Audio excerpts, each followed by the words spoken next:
Carpeted floors, the tall wooden doors. I held you in my arms.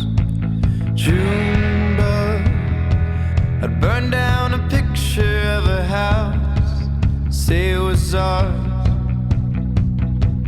when we didn't need it anymore. And that was when I loved you best. We were kids then, we shouldn't think about the rest.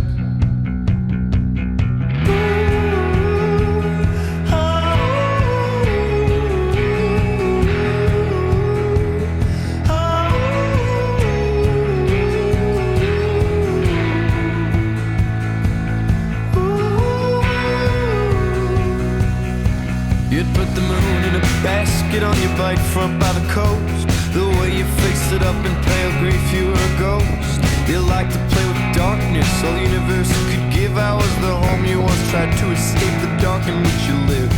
Soon they'd find you lying there at 7 different homes. They'd find you lying on their porches. Do you need to use the phone? And lure you into their rooms. That was the last I heard.